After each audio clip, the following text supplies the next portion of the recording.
अक्सर देखा है कि दिल्ली एम्स के बाहर का जो एरिया है वहां पर जो मरीज हैं उनके परिवार वाले होते हैं और ऐसे में जब कड़कड़ाती सर्दियां आती हैं तो उनके लिए रात गुजारनी मुश्किल हो जाती है और ऐसे में दिल्ली एम्स की तरफ से एक नई पहल की गई। और खास करके गर्मियों में भी श्रुतिका ऐसा ही होता है, बहुत ज्यादा गर्मी में भी दिल्ली क्योंकि झुलस जाती है, ऐसे में गर्मी में भी दिक्कत होती है और सर्दियों में तो दिक्कत का सामना करना ही पड़ता है। दिल्ली एम्स के द्वारा एक नई पहल की शुरुआत की गई है जहां पर जो मरीज है और उनके जो तीमारदार हैं उनके लिए सुविधाएं उपलब्ध की जाएंगी ताकि वो आराम कर सकें और साथ साथ में उनको कम कीमत पर सस्ता और अच्छा खाना भी दिया जाएगा। क्या कुछ हुआ है आप देखिए रिपोर्ट में।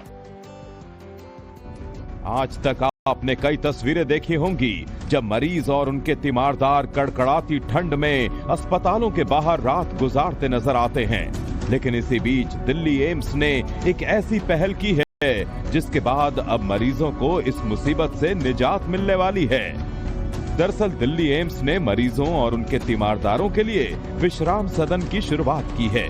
जहां कम शुल्क में मरीजों और उनके रिश्तेदारों को खाने और रहने की सुविधा मुहैया कराई जाएगी।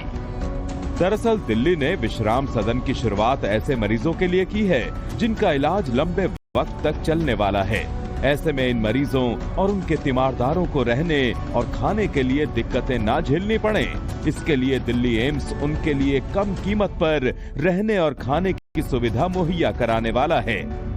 जानकारी के मुताबिक फिलहाल इन विश्राम सदनों में 1500 लोगों की सुविधा है, जिसके बाद दिल्ली एम्स ने मरीजों से सड़कों पर ना रहने की अपील भी की है। तो ये बहुत जरूरी है कि हम अपने पेशेंट्स को और उनके केयर टेकर्स को जागरूकता ये फैलाना चाहते हैं कि वो अगर वो उनको यहाँ रहना पड़ता है तो प्लीज वो फुटपाथ पे इतनी ठंड में ना रहें। अगर वो एक डॉक्टर से लिखवा देते हैं जो उनका डॉक्टर ट्रीट कर रहा है तो उनको यहाँ विश्राम सदन में जगह मिल जाएगी। दिल्ली एम्स के विश्राम सदनों में मरीजों और उनके तीमारदारों के लिए रहने और भोजन की व्यवस्था के साथ ही नहाने और कई और सुविधाएं भी मौजूद हैं,